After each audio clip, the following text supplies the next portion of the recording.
और अगली बड़ी खबर जानिए, एटीएस और एनटीएफ की बड़ी कार्रवाई सामने आई है। परीक्षा भर्ती घोटाले में 2 आरोपियों को यहां गिरफ्तार किया गया। दोनों पर 25-25 हजार का इनाम घोषित था। हरियाणा के गुड़गांव में एक फ्लैट में दबिश देकर पकड़ा गया। हाईटेक तरीके अपनाकर ये नकल कराते थे और कंप्यूटर रिमोट से हैक कर पेपर सॉल्व कराते थे।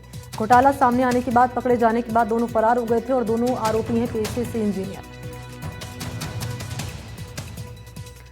तो एटीएस और एनटीएफ ने ये बड़ी कार्रवाई की है। परीक्षा भर्ती घोटाले में 2 आरोपी जिन्हें गिरफ्तार कर लिया गया। इन पर 25-25 हजार का इनाम था। हरियाणा के गुड़गांव में एक फ्लैट में दबिश देकर इन्हें पकड़ लिया गया।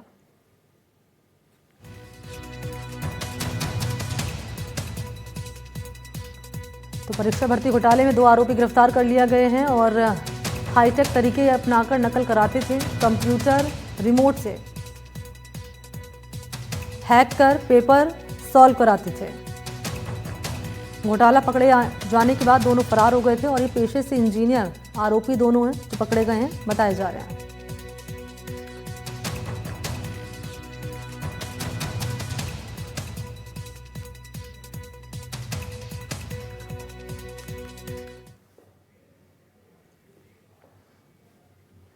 और चलिए जयपुर से बड़ी खबर है, जहां पर एक 10 साल के बच्चे की मौत के बाद आंख निकालने का मामला सामने आया है। करौली जिले के 10 साल के बच्चे की मौत के बाद उसके परिजनों की बिना अनुमति के आंख निकालने का आरोप लगा है। जानकारी ये कि जल जीवन मिशन योजना के तहत बन रही पानी की टंकी से गिरी लोहे की टीन से बच्चे की सिर पर गंभीर चोट लगी, उसकी मौत हो गई।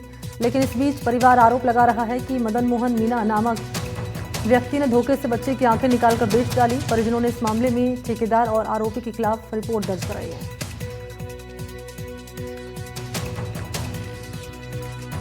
घोषित करने के बाद में जब उसको वहाँ पे मुर्दाघर बॉडी पहुँचाई गई तो वहाँ पे आई बैंक वाले रहते हैं जो परिजन स्वेच्छा से अगर आई डोनेशन करते हैं तो उनकी परमिशन लेकर के बाकायदे फार्म भरवाते हैं, उसके बाद में उसकी आई लेते हैं। तो उस दौरान फिर उनके फार्म भरवाए गए हैं और उनके आई उन कहने के बाद में उनकी परमिशन से ही आंखें ली गई है। इस संबंध में अभी मैं पूछताछ जारी है, परिवादी का बयान लेने हैं। आई बैंक से भी मैं कंफर्म करूंगा इस चीज़ की।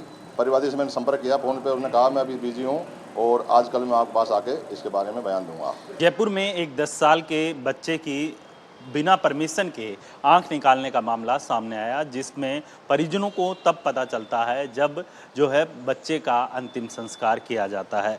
परिजनों के द्वारा आपत्ति जताई जाती है और इसको लेकर जो है टोडा भीम करौली के अंदर इसकी 0 FIR दर्ज करवाई जाती है और उसके बाद ये केस पहुंचता है स्वाभिमान सिंह पुलिस थाने में, जहां पर जो है पुलिस इसके प्रारंभिक जांच कर रही है और अंग प्रत्यारोपण जैसी विभिन्न धाराओं के तहत केस दर्ज कर आरोपी के खिलाफ भी कार्रवाई करने की बात पुलिस के द्वारा की जा रही है। जयपुर से सहयोगी जसराज के साथ वीरेंद्र सिंह शेखावत, NDTV।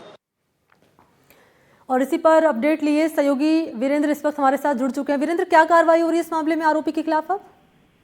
बिल्कुल, देखिए मनी, आपको बताना चाहूंगा कि ये जो पूरा मामला है ये 2023 का मामला बताया जा रहा है और इसके अंदर जो आरोपी है उसके द्वारा लगातार जो है परिजनों को यहाँ पर कोर्ट का हवाला देकर या फिर अन्य जो चीजों का हवाला देकर टालमटोली की कोशिश की जा रही थी। लेकिन जो है परिजनों के द्वारा वहां पर टोडा भीम यानी करौली के अंदर पहुंचकर 0 FIR दर्ज करवाई जाती है और उस 0 FIR के बाद जो है ये पूरा मामला है स्वाभिमान सिंह जो अस्पताल के पास में जो पुलिस थाना बना हुआ है, स्वाभिमान सिंह पुलिस स्टेशन, वहां पर जो है यहाँ पर जो इसकी FIR दर्ज करके विभिन्न धारा में जो है मामला दर्ज किया जाता है और जो भी इसमें आरोपी रहते हैं उन आरोपियों के खिलाफ कार्रवाई की बात की जा रही है। ठीक है, शुक्रिया आपका वीरेंद्र तमाम जानकारी के लिए।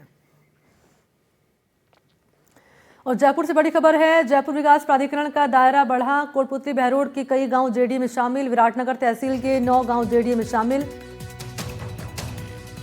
17 तहसील के कुल 632 गांव जेडीए के अधीन। ग्रामीण इलाकों में विकास कार्यों को ऐसे में अब गति मिलेगी। जिन तहसीलों के गांव जेडीए में शामिल किए गए हैं उनमें आंधी, बस्सी, चाकसू, चौमू, दूदू, जालसू,